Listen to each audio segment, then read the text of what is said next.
happy spring.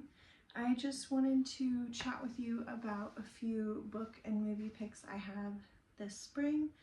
A lot of these I read last year and I just love them. I think I've read most things that I have here. Also, please feel free to leave me any recommendations for this spring because I have read most of these already. So I'd love any recommendations from you. First, I've got Flower Fairies of Spring by Cicely Mary Barker. These are so cute. They're little fairies and then each fairy has a poem. It's so sweet. I don't think I finished all of them last year because I was kind of savoring them, so this will be a fun read again. Next I've got another little book. This is The Tale of Peter Rabbit. What a perfect little book. It's just, the illustrations are so beyond beautiful. And rabbits, so spring, you know? Okay, now getting into some novels. This very cat-covered book is Emma. This one has some fun sprayed edges and a little ribbon bookmark, which is nice. My boyfriend bought it for me. This is Emma by Jane Austen. It's just such a classic and I feel like it's my Jane Austen pick for spring. It's just so sweet and fun and romantic and gossipy and everything you want from a Jane Austen novel. It's, I think, my favorite Jane Austen novel, and just it's so pretty. And then while we're talking about Emma, I also bought the other day the DVD for Emma, the Anya Taylor-Joy adaptation, which I absolutely love. I feel like it's so beautiful and so spring. I haven't opened it yet, but I'm very excited to watch it soon. Okay, then I have a deep cut that you might not be able to find anywhere. This is A Woman's Hardy Garden. It's a very old cloth-bound book. It has various landscapes and discussions of flowers, roses. The paper's really old and beautiful, and it even has some pictures in there, so I mostly just wanted to show this off, but this is on my shelf for spring. Next, a book you can find is The Secret Garden. I'm so happy I read this. I loved the movie as a kid. I actually rewatched it after reading the book as an adult. Didn't really like the movie anymore. But the book is fantastic. I love this edition too.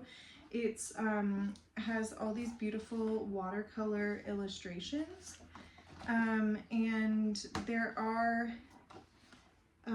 it's just a wonderful story. It's so magical and beautiful, and I just love the garden and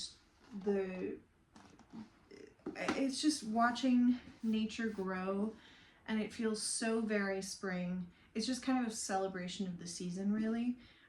What I like also about this edition is there are notes, so if you were reading it to a child or if a child was reading it on their own, they do have little notes about historical context and stuff throughout the book, which I think is really great.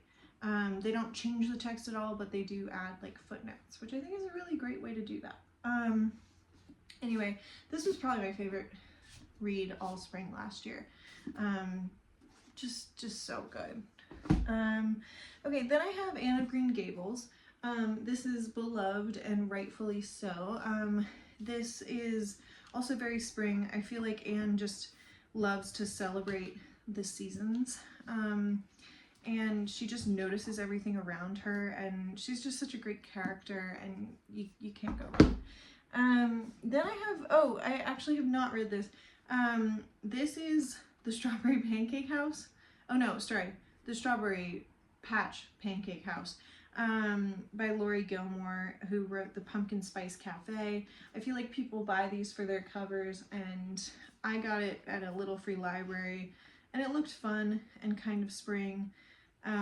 So I'm hoping this will be kind of fun. I think they're mysteries or romances, I don't know, but looked cute. Hopefully it's good. Let me know if you've read that one. Then I've got Gardens of Southern California. I picked this up at a used bookstore.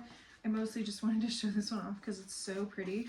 It's got these big spreads of various gardens, and it's just like massive, and the photography's gorgeous, and I just love it. So Gardens of Southern California, celebrate Southern California spring. Last book is The Country Flowers of a Victorian Lady, by Fanny Robinson. The text is by Jill Saunders, Victoria and Albert Museum. These are like beautiful flowers, and then they have like they're beautiful illustrations, and then I think there are kind of a poem about each, and then there's like kind of a description about each. So they're just like really beautiful and very spring. I don't think I read this cover to cover, but I would like to. Just so pretty. And when I think of spring, I think of flowers. Sue me. Okay, that's all my books. I do want to talk about two lovely movies that are like two of my top favorite movies of all time. The Sound of Music. I feel like The Sound of Music is so spring. It's so beautiful. It's so like rich and vibrant, and she just celebrates nature, and I just love it. Especially just that opening, like it's just so pretty. And then I've got Mary Poppins. This is my little VHS of it. I love this. When they go into the drawing, it's just very colorful and spring and floral, and the animals and everything. And the music's so good, so also another spring pick. I think that's everything. Thank you so much for watching. Please let me know what you're reading and watching for spring. I would love some new recommendations, because these are all mostly things I've watched and read before. So if you have any new recs for me, please let me know. Have a lovely spring, and bye!